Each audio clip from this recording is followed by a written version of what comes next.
Today on the Wrestling Roundtable, the best and worst makeovers, debuts, and returns.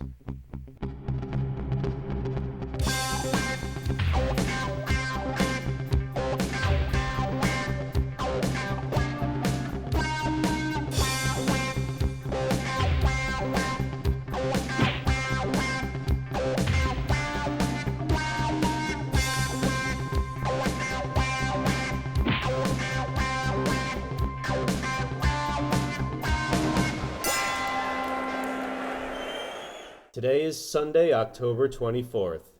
The end of Brocktober has come early, and that is why I'm wearing all black. Our boy lost the UFC Heavyweight Championship last night to Cain Velasquez.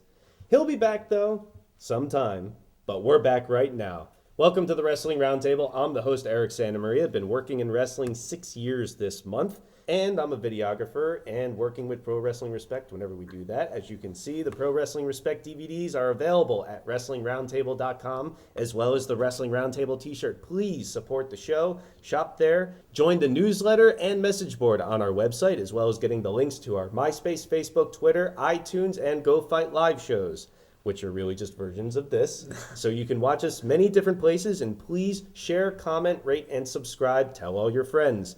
Joining the panel this week, to my right, which is your left, is an AV manager and a fan of 18 years, is Chris Harris. Also, to my right, which is your left, Rodney LeConte, fan of 21 years, videographer, and the director of the Grappling Kings, who shot Naga last year, competed in August and won a bronze, but you're not happy with that. You're going to compete again, aren't you? I'm competing in Naga, I'm competing in Grappler's Quest. I'm going for the gold, baby. All right, well, good luck, and I'm sure we'll stay up to date on Roundtable Radio, but more on that later. To my left, which is your right, former wrestler and fan of 21 years, Will Vafidez. You can find out more at wvafidezproductions.com. This is an all best and worst subject matter here on the show, all throughout the show, but we're going to talk about debuts and returns in the first half. Now, before someone debuts, whether they're known or not, sometimes they get repackaged with a new gimmick depending on the company, or maybe this is the first time you're seeing someone on what's likely to be a national scale. They'll have vignettes building up to someone sometimes in the weeks before someone debuts. So let's start off with that right at the top. What were some of your favorite vignettes building up to someone debut? Coming soon. Crime Time, I thought, had great ones. When they were in the hood, robbing people, and hustling, everything. That was great. And it goes back to the standard old person talking jive stuff that's been in spoof movies for like 30 years. Yeah, they were funny. I liked them. I thought the Mankind ones in 1996 is really something new, something fresh, something that was almost ahead of its time, giving a dark element to WWF at the time, with this guy showing a close-up of his bit-off ear and the voice. It wasn't bit off. Special. Well, what was interesting about that was he was already established as Cactus Jack, not just, of course, in Japan, ECW, but on the big stage, WCW before that, with Rick Rude, Sting, a lot of those guys he was interacting with. So they took an established character, gave him a new gimmick, and I know a lot of people weren't happy about that, but this gimmick was different. It had a lot of backstory. They made it work, and they really used a lot of that dark character that Mick Foley could portray and brought it to life. Now, of course, the first thing I think that's going to occur to everyone is Razor Ramon, because those in 92 have been ripped off by their own company many times already, and they were pretty good doing the Scarface character. Hey, I want to be Scarface. But also, a couple years later, I know you're not going to be happy, but Jeff Jarrett's in 94. I liked them. Yeah, they were fun. I liked them. They, right off the bat, before he even set foot in a WWF ring, he established his catchphrase, his gimmick, and it was silly, of course, being a wrestler is going to catapult him into country music or whatever, but that being said, it was... Tell that to Mickey James. Oh, well. Whatever works. Maybe she'll prove that wrong. Mr. Perfect ones are probably my favorite. They built him up so well. The Perfect character really came through, even though a lot of people already knew who he was, but that is what really made him, was like the fact that he could do everything 100% right and never mess up. Well, he had debuted already, I believe, but this was a gimmick change. It was a gimmick change because he really didn't have a gimmick. Yeah, you didn't know what Kurt Hennig really is all about. He had a whole new attitude. It was a whole different character, a whole different person. Also, when he turned face years later, they brought them back and did a whole bunch of new ones. But what about Sid's in 91? When he came to WWF from WCW, again, yet another established WCW guy already. But the way they built him up was they just had these shots of him being all psycho and crazy and with this eerie music, and people were talking about them. So it was all these opinions. Like, why would everyone on the roster want to talk about this guy and in such a tone? So I think that really set the pace for the character. But let's get to the debuts themselves. What were some of the best debuts? CM Punk debuting in WWE, in ECW, whatever you want to call that. Well, clearly they chose the venue on purpose to debut him. It was the perfect place, though. You throw Just Incredible out there, who's a former ECW star. The crowd wasn't really crazy for him again. But the crowd was primarily the smart fans who know who CM Punk was already, which is the reaction you want when you're showing him to millions of people who have not followed Ring of Honor. Yeah, like it might be a ripple effect, like, wow, everyone's reacting to this guy. What's the deal with him? And then they get into him. Goldust in 96. Not only did he have great vignettes building up, 95, sorry, against Marty Jannetty, not only did he have great vignettes building up with all the Hollywood catchphrases and movie quotes, but this is one of those debuts that people were really intrigued by who this character was. You just see all the flashbulbs. You saw the general interest. Maybe the match wasn't that great, but just the impact that he had on WWF at the time, I thought was great. I'm sure we'll be mentioning him later in the best and worst makeovers as well. Kane debuting at Hell in a Cell. That one was the one that really did it. What a way to put another mysterious character with The Undertaker. It kind of refreshes The Undertaker also, but giving him another side of him that we don't know about. And he ripped the cage door down and everything. I thought the whole build up to that was actually really great. I enjoyed that a lot. I've said my piece on the show about Daniel Bryan's debut this year on NXT and how well I thought it went, but I'm sure everyone at this point is already typing, why haven't you mentioned Chris Jericho? So does anyone want to talk about Chris Jericho's WWF debut? It was just too obvious, I guess, is really what it was. I think it was just too obvious. Sometimes the obvious thing is the right thing. I did not really know who it was going to be because I'm one of those guys that wasn't on the internet yet. I really didn't know who it was. And then when you saw the Jericho pop up on the Titans Raw, and then you knew what was going on. So the pop was nuts. And some people already kind of knew, but not everyone knew. I didn't know. Well, the crowd certainly knew. Yeah, the crowd definitely did. Hogan going to WCW. Who else gets a parade? Well, not only a parade, a world title match in his first match in the company, and he wins.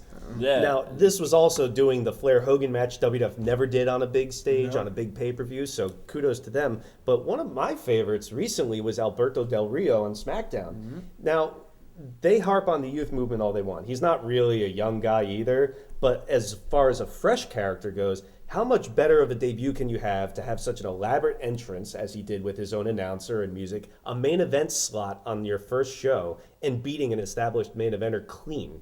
That's the way to do it. So they know what they're doing. But a couple others I wanted to mention was Kurt Angle in 2006 when he went to TNA. We didn't know he was coming. And when they had a big surprise, one of the few times they've hyped one that actually ended up being good, you were like, holy shit, it's Kurt Angle. That was huge.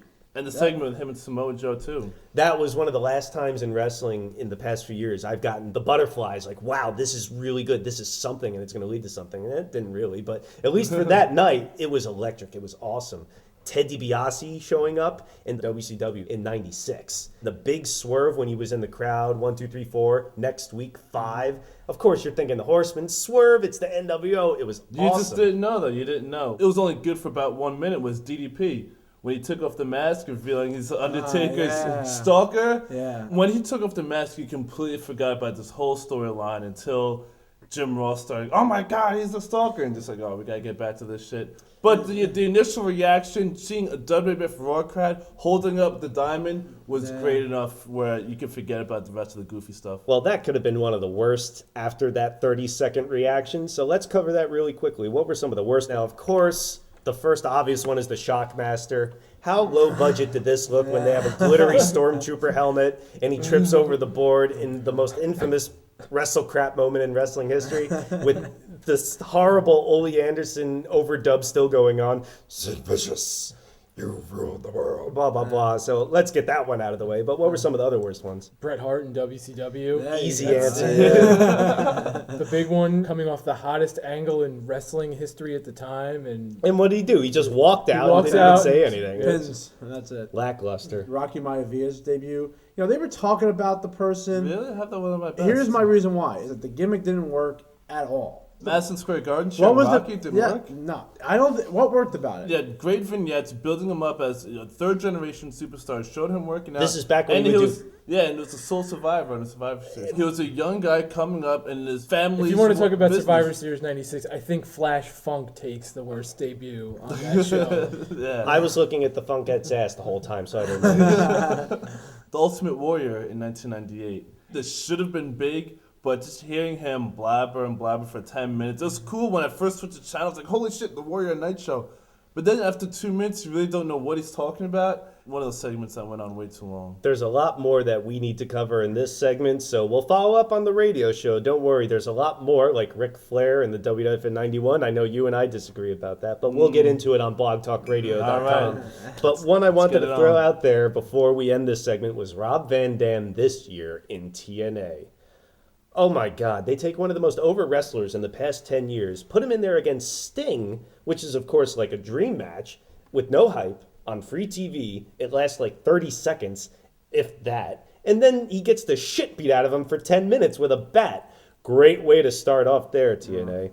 But when we come back, when we return, it's going to be the best and worst returns. I tan with Extreme Tan and Smoothies because I always have a bangin' tan with no tan lines. Wanna know why? Because I tan naked. The most trusted name in indoor tanning, Extreme Tan and Smoothies. Hey, what's up, everybody? It's Kevin Kelly, and you're watching the Wrestling Roundtable. Welcome back to the Wrestling Roundtable. We return talking about the best and worst returns, and before we return to the talk, I want to remind you to shop at our Amazon store. If you're getting anything through Amazon.com, please do it through our Amazon store at WrestlingRoundtable.com. Joining the panel to my left, which is your right, is Will Brooks, fan of the show, who's now on the panel and calls in whenever we do our radio show. So keep that in mind. Join the community, people. Maybe you could join us sometime on the panel itself. And he's been a fan of 20 years. So we've seen a lot of returns in our day. So let's start off with the first. What were some of the best returns, Chris? Raven to ECW in 2000.